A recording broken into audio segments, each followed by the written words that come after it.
With people coming out of the camps, there's been stories that have surfaced that ex-cadres, especially women cadres that are coming out of camps, are not being able to, are not being integrated back into society, and some have rejected them from society.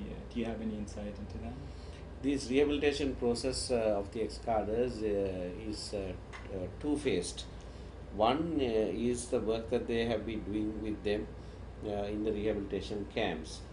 Now, although their detention in those camps were illegal, because there was not formal detention orders or anything like that, yet the program of work that was implemented in those rehabilitation camps was exemplary.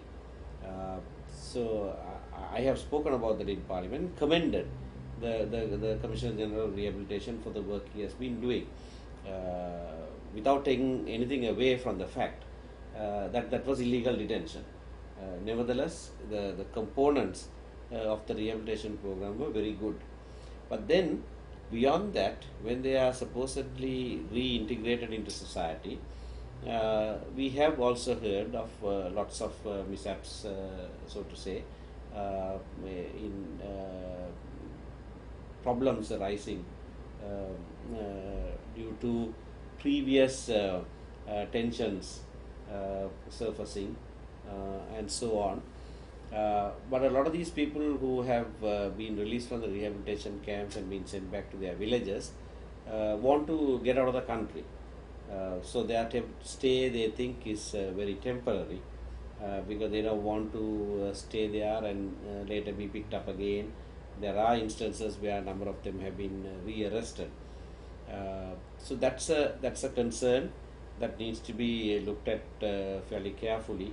And if the rehabilitation process is to end properly or to succeed, then we need to be involved in that process a little more. And, in recent times, the international community has been fairly vocal about it, not being satisfied with what the Sri Lankan government has been doing, and Canada included. Looking back, there's UN reports, there's documentaries by Channel 4, Human Rights Watch, Amnesty International, and the likes that have indicated that gross human rights violations occurred in the last phases of the war, and that up to 40,000 people may have been killed. In regards to war crimes, where does TNA see this going? What would it like to do, and what's on the agenda for TNA around war crimes? When the report of the expert panel appointed by the UN Secretary General came out on the 31st of March this year, we were the only political party in Sri Lanka that welcomed it. We welcomed the report, and we explained that many of the matters that they have described as credible allegations were in fact spoken by ourselves contemporaneously in Parliament as and when they happened. So it was not something new. We know that those things were actually true. And we welcomed the recommendations, which included various accountability processes, including proper investigation, and our stand has not changed with regard to that. Okay. And in regards to diaspora, what do you think the diaspora's contribution has been in the past, and what role do you think the diaspora should take moving forward? The diaspora has a very constructive role to play in the future well-being of our people in Sri Lanka, because of the numerical strength, and also due to the commitment that the people in the diaspora have been demonstrating. Some years ago, there was a religious dignitary who came from Rwanda to Sri Lanka. And after the terrible things that happened in Rwanda, he had a message that he gave to the Sinhalese people.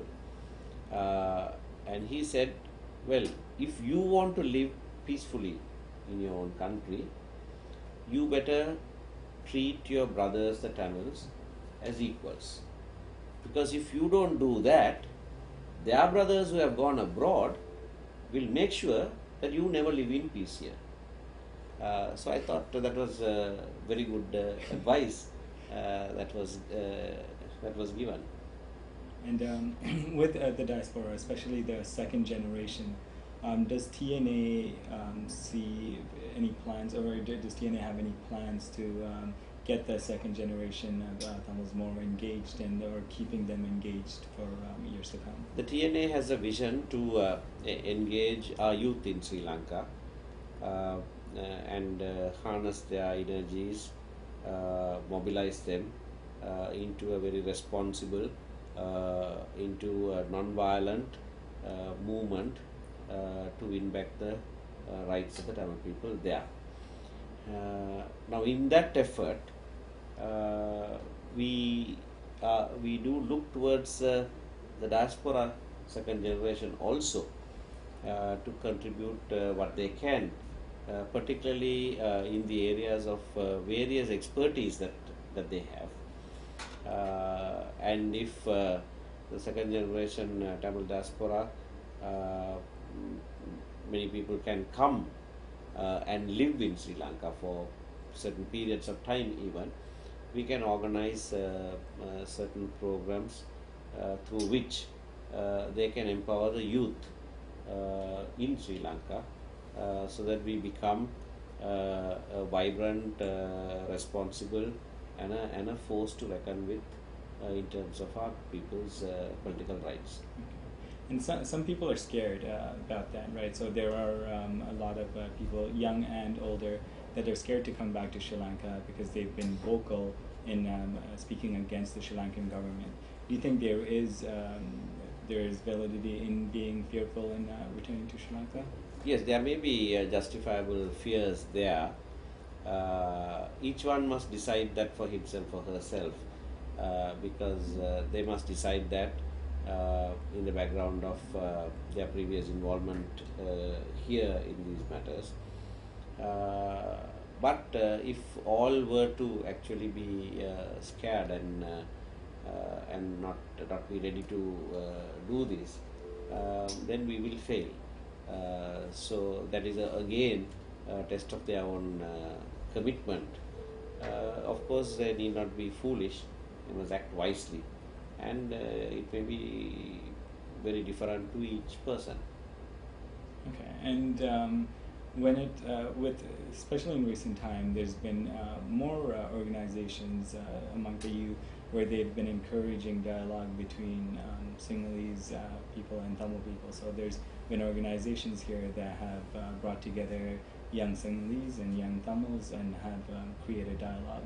And what do you think about that? And I would very strongly support that kind of move, because that's a kind of thing that we are trying to do in Sri Lanka as well, even as a political party. One of the great weaknesses of the Tamil political parties in the past has been that we never spoke to the Sinhala polity directly. My sense is that if we had done that, we would have had lots of Sinhalese on our side. But as it is, what happened was that it was their leaders who told them what the Tamil leaders stood for, and it was not always accurate. So we are now trying to create a situation in which we talk to the Sinhala polity directly and try and convince them that we are not asking for anything outrageous. What we are asking for is just and reasonable, and which is something that you find in most parts of the world, and that they must also support that cause if they believe in justice and equality and all of those principles. So I think it's a very good move to have that kind of dialogue, because we believe that our demand for political autonomy is based on truth and justice and reasonableness. Yeah, so what do you hope to see happen in the next year, the next 5 years, the next 10 years? What's the vision of TNA? And well, the vision of the TNA is to become a potent political force that will have the confidence of our people, that will function in a very responsible manner, and take forward this 60-year-old struggle to a point where we win back the rights of our people in terms of political autonomy, a degree of self-rule in our areas. Okay. Thank you so much for your time, taking the time out of your busy schedule, Sir MP Sumanthiran. Thank you so much. Thank you.